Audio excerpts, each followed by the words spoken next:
Opening an account is such a headache, and in most cases, filling out long forms, slow responses from the bank, and the sheer amount of documents I need to put together. I am someone who likes things simplified, and that is why I am looking forward to using the Jupiter Money app. It's a digital banking app that simplifies banking. Take opening an account, for example. It's completely paperless, and in fact, your PAN card and Aadhaar card are the only things that you need. The whole process takes only 2-3 minutes, and it's super easy to understand. You can check out jupiter.money to know more, or download the Jupiter app on Android and iOS to get started. Hello and welcome to the Habit Coach podcast. I am Ashdin Doctor, your habit coach, and today we have a guest with us that I have been dying to have on the Habit Coach podcast for over a year now, and she just seems too busy. But anyways, today we have the Dr. V with us on the Habit Coach podcast. Very, very famous. You must have heard of her. If not, today you're going to fall in love with her. Dr. V, during the COVID time, literally wrote the book on COVID, right? There's actually a book that she wrote about COVID. And when my dad had COVID, that was the only book that he read cover to cover in one day. And it's filled with practical tips.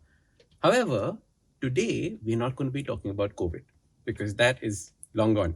Today, we're going to be talking about something that is far more infectious than that virus.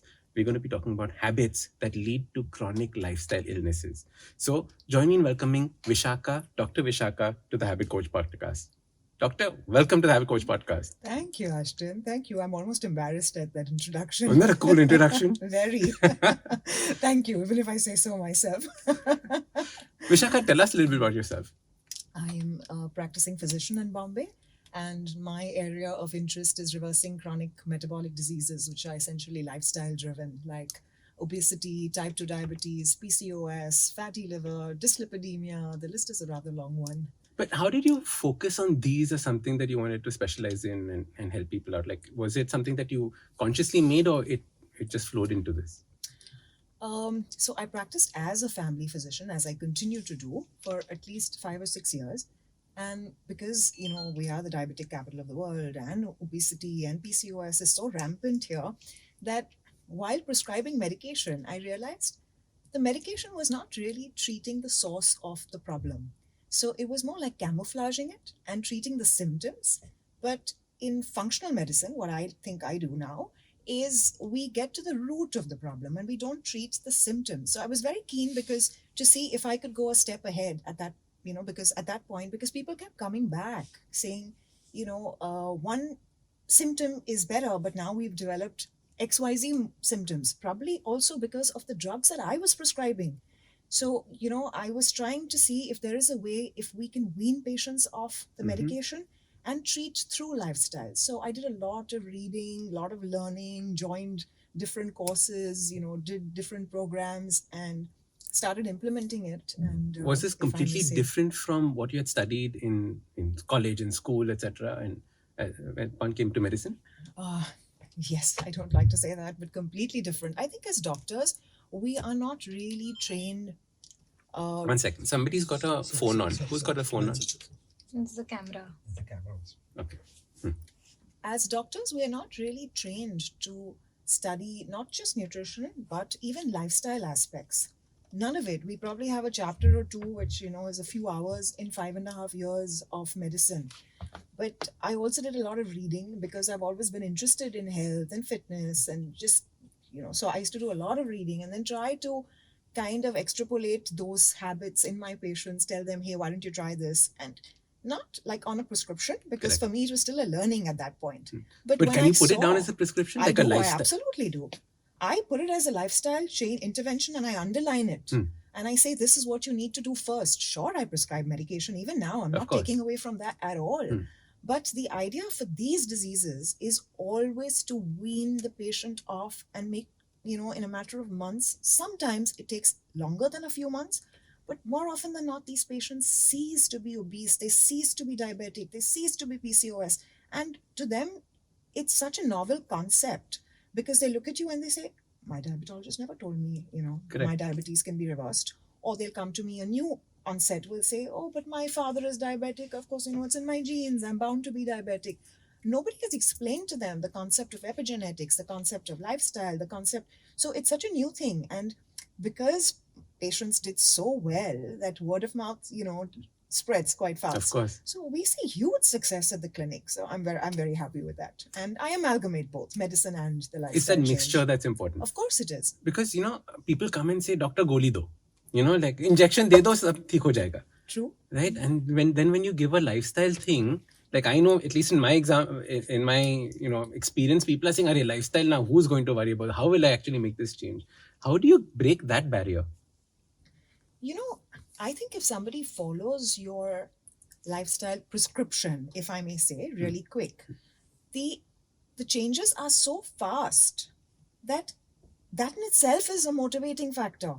So it's not like you need to wait 6 months to see a difference. I will tell a diabetic, type 2 diabetic, do what I'm saying for 2 weeks. You've been a diabetic for 10 years. 2 weeks is all I ask. Check your blood sugars.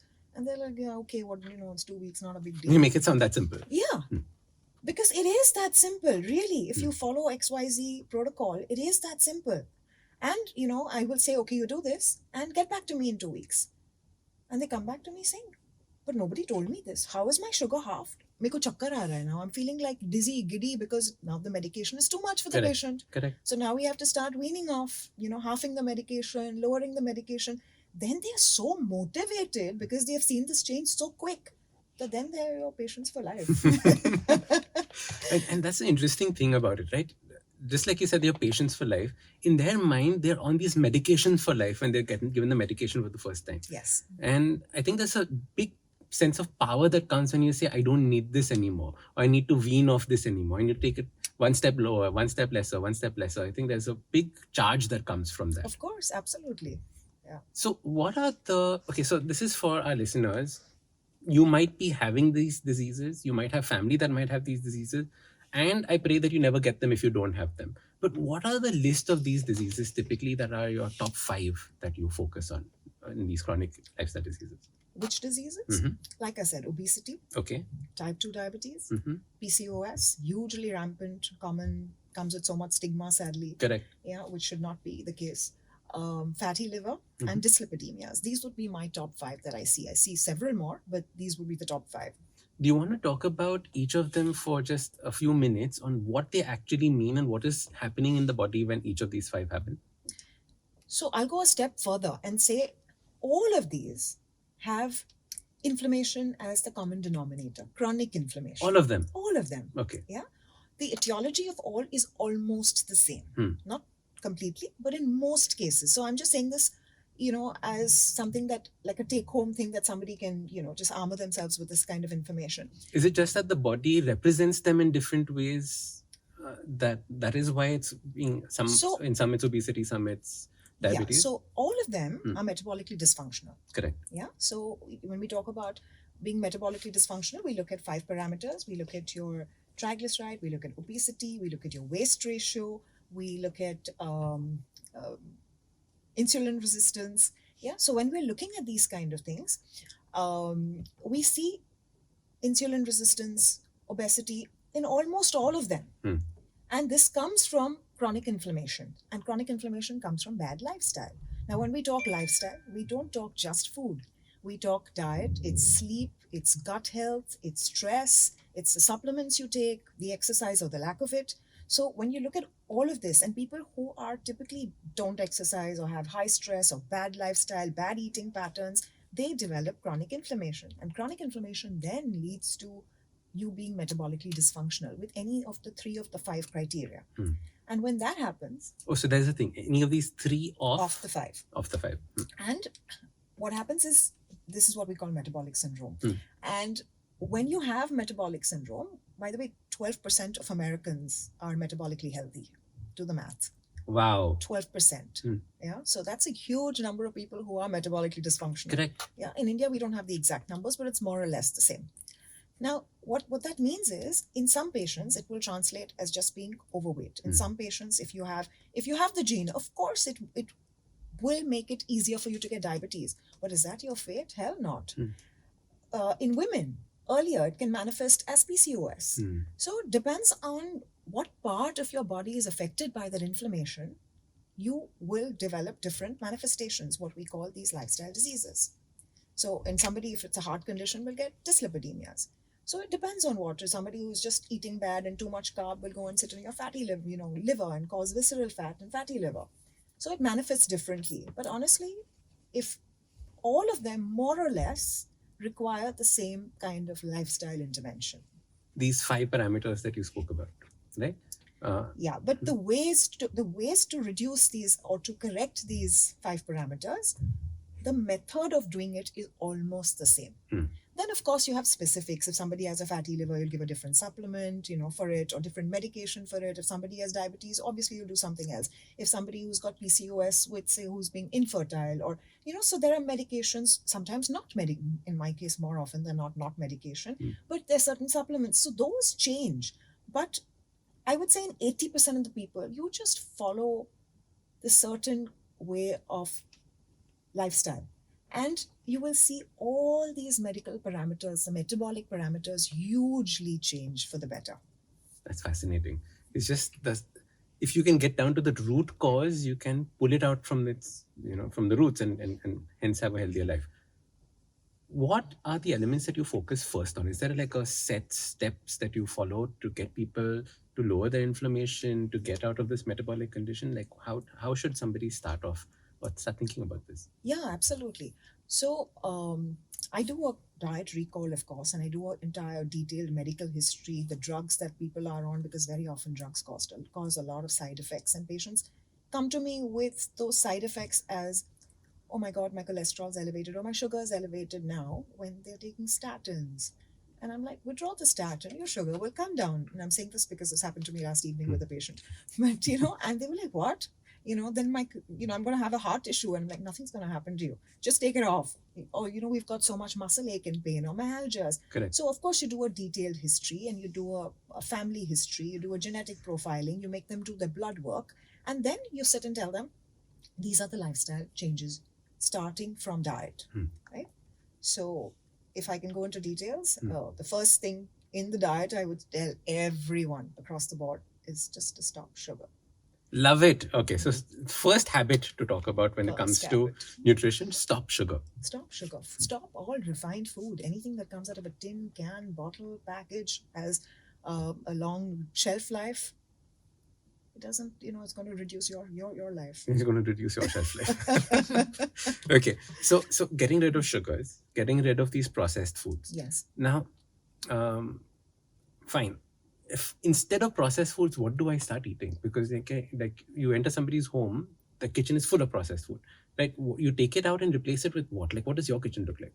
Okay. Before we get into that, I'd like to say, it's people tell me, they call me the anti-sugar evangelist, and apparently in all the interviews, which is fine by me. Then you're on the right podcast because same. Yeah, and I hope that everyone else listening to this also becomes an anti-sugar evangelist after listening to this. But we need to understand why sugar is bad for us.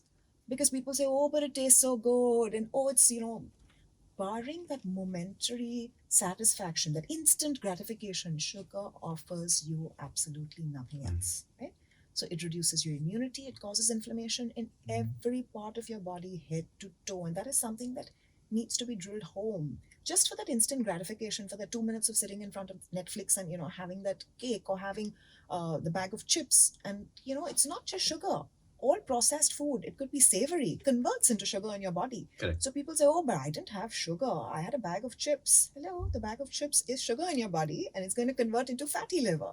So sugar converts into fatty liver. You have to explain this part because fat is what people think of as fat. There's no fat in sugar. Yes. So that is such a sad misnomer. And I'm so glad you asked that. But it's not the fat that causes the buildup in the, blood vessels of the heart and causes heart attacks. It's not fat that causes fatty liver. The bad fat, sure, will cause it. But if you have good fat, it's going to protect you. It's not going to cause any of these blockages in any part of your body. But the sugar that you eat, the processed food that you eat, goes and converts. Because look, what happens when you eat sugar in your body? It has to go somewhere and do something. So either it's expended, which means you're constantly exercising, running, doing something, which none of us really do. I mean, we'd be spending 8 hours a day at the gym. So, or it has to go somewhere. So So where does it go? It goes and converts into fat, which sits around the viscera, which means it sits around the liver, the deeper organs. And then that gets converted into triglycerides. Triglycerides are nothing but fat globules.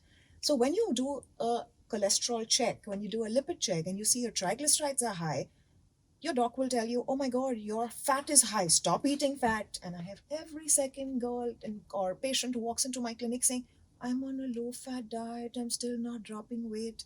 I'm on a low fat diet. My blood pressure is still high. Or, men in their 40s and 50s will come and say, I don't eat fat. Why do I have blockages in my heart? I'm like, quit the sugar, eat the fat, make the fat your friend, make the good fat your friend. It's that sugar that's converting into your triglyceride, and the triglyceride is going and causing the blockages in the heart. It's causing your fatty liver. It's causing you to be insulin resistant.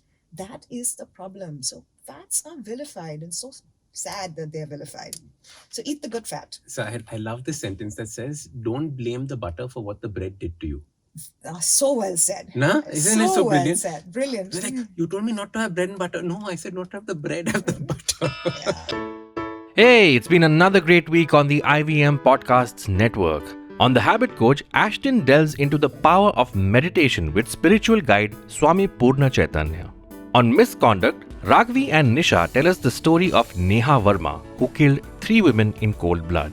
On Cyrus Says Cock and Bull, Cyrus, Puneet, Utsav and Antariksh talk about the Tamil Nadu woman who disguised herself as a man for 36 years to avoid sexual harassment. On The Longest Constitution, Priya takes a look at the contest between private, commercial and constitutional interests. And on Big Talk About Tiny Humans, Devi Shobha and Meghna tell us how we can raise awareness about child sexual abuse. We've got some exciting news for you. IVM Podcasts has just launched its merch and our first line is out now. Head to the IVM Podcasts website and click on the shop tab to check out our first collection of t-shirts.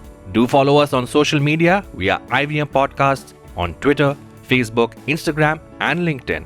And remember, if you're enjoying this show or any of our other shows for that matter, please do tell a friend. Don't forget to rate us on any platforms you're listening on. You can also check us out on YouTube. We are also doing a small listener survey to better understand how you respond to our shows and advertising on the network. We would really appreciate if you could spare a few minutes to fill it. It helps us build better shows for you. And finally, we would like to thank our sponsors this week: SBI Life Insurance, Jupiter, a digital banking app, and Capgemini. Get the future you want.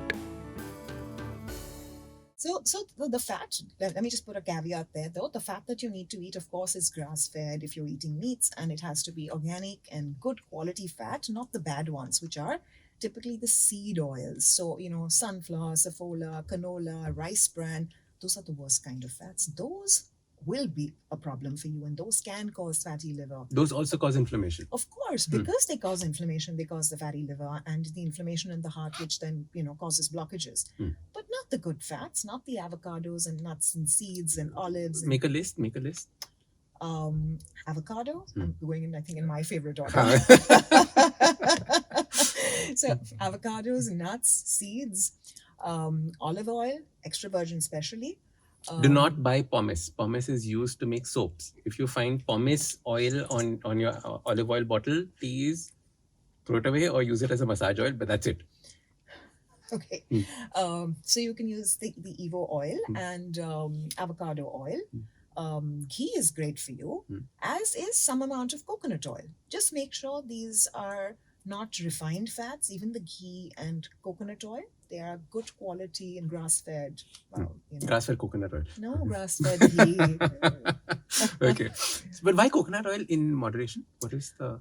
So, I do find for some reason that, of course, it's a saturated fat and Correct. we don't have a problem with it. But the thing is that I do see sometimes lipoprotein small a go up with coconut oil.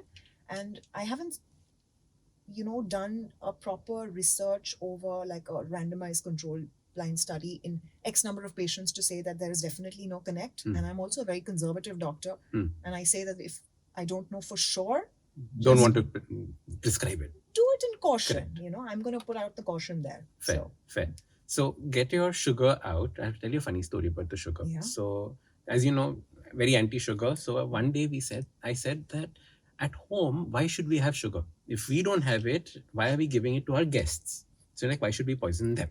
So we banned sugar from her. And our house help then had one small hartal. They went on strike. They said, why are you taking away the sugar from our chai?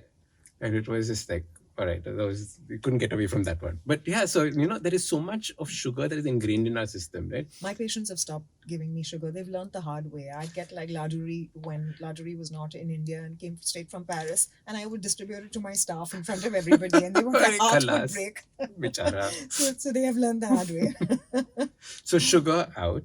Then the other thing from your pantry, like you said, the seed oils out. What else? All the refined food, everything that comes out of a tin, can, bottle, packet stuff, like I said. So it could be, the pastas, the ketchups, biscuits, all the patisserie products, those go. That doesn't mean you never have them. That doesn't mean we're not going to take all the fun away from your life if that's what you consider fun. But, so it doesn't mean that you can never have them. But it depends on how much. So, to put things in perspective, your liver can assimilate about 50 grams of fructose in one go, which is your simplest form of sugar. So, all your liquid sugars, maple syrup, honey, agave, which people consider so great, fruit juices, they're the worst for you. Of course, honey has its benefits, but I can give you 10 other foods which don't have the ill effects of sugar and have the benefits of honey. Correct. So, if you really must have good quality Manuka honey, organic honey for XYZ that works for you, go ahead and do it. But then balance your sugar intake or your refined carb intake in the rest of the day. Why? Because your liver can't assimilate more than 50 grams of fructose a day. Then the extra sugar will go and convert into your fatty liver and deposits on all parts of your body, in your blood vessels. So one needs to keep that in mind. So it's not everything is out of reach, or you can never have a croissant, you can never have a pastry. It just means, okay, I really devour that pastry somewhere and I'm going to eat it, but I'm going to make sure I'm going to reduce my carb consumption in the rest of the day, and then I'm okay. Then you're fine. Of course you're fine. Doc, explain the difference between the glucose and the fructose, because everyone says fructose is good for you, not in like it's good for you, right? So how do you... Fructose is by far the worst. Correct. See, we need to understand that glucose, which comes in all your refined products, right? It's utilized by every single cell of the body. Fructose is metabolized only by the liver. So there is a huge difference. So like I said, the fructose that you take can be assimilated only that 50 grams at a time. After that, it cripples your immune system. So even if you are going to have more than 50 grams of fructose in one go, I tell everyone, the least you can do is not touch another carb for 6 to 8 hours. Wow. Correct. Because for the next 6 to 8 hours, it's crippling your specifically NK cells, which are your first line of defense cells. So, you don't want that to happen. So if you must, and you're what you call a carb fiend and take great pride in saying that, at least for the next 6 hours, do yourself a favor and don't eat anything carb driven, to drive that insulin spike and the leptin spike and all of that. So glucose, fructose, both bad for you. You need to understand that ultimately all convert and all have the same ill effects. But if you're going to have them judiciously, balance it through the day. Correct. While you were talking, I remembered, we normally end up feeding our children all the sugar because ये लोग ले सकते हैं, मैं कैसा child है, बच्चा है, मतलब उनको कुछ नहीं होता है. And as a result, there's a huge increase in children's fatty liver disease, correct? Absolutely. And PCOS, my God. And PCOS. I see kids, our parents come and typically the mother will come with the kid saying, school's over, virtual school, only a couple of hours. And very often I'm treating the mother, but my attention's on the child. And because I'm thinking this child is a sitting time bomb. She's going to have diabetes growing up. She currently has, because I can see the nape of the neck has what we call acanthosis, which is deepened, blackened pigmentation. I can see it in that child already. I can see that little pot belly. And I'm like, you're giving that child, while you're sitting in my clinic waiting for me, that child is having like liquid sugar, is having fruit juice. Correct.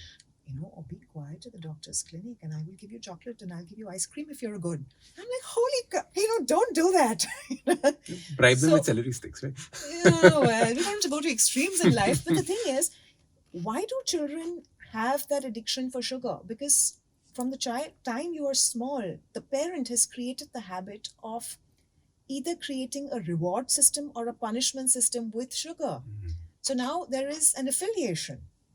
And everything in our life is actually affiliation. You think about it. Correct. You want your mother's food, you want, it's a source of comfort. But then you're teaching the child, because the child doesn't know better. You're teaching the child that if you're going to be good, sugar is a reward for me. Correct. If I'm going to be bad, sugar being taken away, that means sugar is a prized possession. So you need to rethink these things as a parent, because you're setting the template for the child's life. Yeah, absolutely. And like you said, right? If you're bad, I will take away your chocolate. No chocolate for you when you come home today. That's correct. Right? And that reward sits in your head. And then Yes. later on, as we'll probably discuss when we talk about stress, we stress eat. Yes. And we only stress eat the stuff that we want that instant reward from, which are all these things that we've been teaching our children. And that's what sugar does, because it goes and stimulates the same dopamine receptors in the brain that cocaine does. But you don't give your child cocaine. Unless you were in the don't- 1800s, right? With Coca-Cola. But I wasn't part of that generation. But you don't tell your child, I'm going to give you, a drug if you're good at the doctor's Correct. clinic. But you don't think twice before saying that about sugar, which is why I say it's instant gratification and just setting the template for a bad life. I read somewhere that if sugar was invented in this day and age, the FDA wouldn't pass it as an appropriate thing for food. It was quite an I don't interesting. think that's going to happen in our generation. Not going to happen. Yeah. But actually, lots of countries have started putting the statutory warning That's right. on food that contains sugar. That's So right. at least steps are taking place. Okay, now everyone who is probably eating a chocolate bar while listening to us has now felt guilty enough. So let's move on. Anti-sugar evangelist, everyone. So moving from sugar. So sugar we understood. Seed oils we understood. What are the other elements that we can put into our food or take out that will give us some semblance of getting on the right track? Sure. So let's see. We have 3 macros, right? We have carbs, proteins, fats. So we've spoken about the bad carbs. Correct. Does it mean all carbs are vilified, all are bad? Absolutely not. You have your good carbs, which are in terms of vegetables and small amount of fruit, the low glycemic fruit, which is good to have. Why are they good for you? Because they come with so much fiber, and you need fiber for gut health. Your gut is the basic premise of good health. Everything starts at the gut, like Hippocrates said, right? So you need to have vegetable. You need to have ample different vegetables. This is also something I hear parents say a lot, that my child eats only 2 vegetables. Then your child is only growing X number of microbiomes in the same strain. Your gut is like this Amazon forest that grows millions of different strains of bacteria. And the more color you eat, there's a reason we say eat the rainbow. The more color you eat, the more microbes you proliferate, the more different species you proliferate. So you need to make sure that you're eating different vegetables, you're having a little bit of fruit. Now, why is fruit not so bad for you? Fruit is not so bad for you because it comes with its fiber. So it reduces the time where the sugar is absorbed in your body is reduced, right? Correct. Also, though, again, the fiber is great. It's prebiotics for your gut. So you're feeding your gut microbiome. So now, does that mean you can begin with a platter of 4 fruits a day because Dr. V said fruit is good? Hell no. You have What to is the eat- portion size? I think that's the important one, right? So again, no, like I said, 50 grams. Huh. So now go into your homework and check what fruit has What how fruit? much. Okay. So typically you should have about 1 apple. Say if you're going to do, One fruit. small apple. Or on the monster ones that we get now. I don't do portion control even for my patients, ironically. Huh. No, I never do. And they look at me Half a the first banana, time. Never. 3. I never do portion control. I just teach them to balance. Never begin your day. See, I'm giving out my secrets here. Never begin your day with the sugar, natural or unnatural. So don't begin your day with an apple or a spoon of honey. Begin with the protein. So Correct. you won't get that sugar flux. You won't get that insulin surge. Then you want to have a fruit mid-morning or evening as a snack, go ahead and have it. Nothing's going to happen to you. It's great for you. Absolutely. Don't start. So I was in fact talking to my office the other day about this, and they were saying, why do we come to work tired? And I was like, that's because you've just had a carb-heavy breakfast. By the time you've reached office, you're already on your crash. Absolutely correct. Right? So you entered office feeling now, I'm dead. And how are you going to function after that? I'll tell you how you're going to function after that. When your sugar crashes, then you want to eat all the sugar inside, right? Either you want the coffee, you want that caffeine surge, Correct. or you want to eat every single thing that's sugar or refined. Why? Because, sugar has double whammy. Because it deranges your leptin and ghrelin. These are your 2 hunger hormones. One creates a sense of satiety. One causes a lot of I call ghrelin the growling hormone. You know, it causes a lot of growling in your stomach and says, I'm Growly hungry, I'm ghrelin. hungry. Growly ghrelin makes you hungry. I actually, you know, the first time, because I used to get confused studying about it, and I used to think of it in my head as a cartoon character, Growly Ghrelin. Ghrelin does have that, correct. And so the fact is that the more you eat sugar, you have no sense of satiety. So you want to eat even more sugar, even more carb. So it's a double whammy. So when you're eating sugar, you're not only ruining your immunity and causing your inflammation, you're also never full. Correct. And you're grumpy, or what people call hangry. And I'm like, you're hangry because you're eating carbs. Don't blame it on hunger. You know? Absolutely. So get rid of the carbs. Start focusing on the other macros, which was what we were talking about when we got derailed with carbs. No, we're still talking carbs. Sugar coming back. So we're done with the carb as a macro. All right, so do join us for the second episode where we're going to continue the discussion on understanding the different kinds of chronic lifestyle diseases that are there and what you can do about them from now onwards.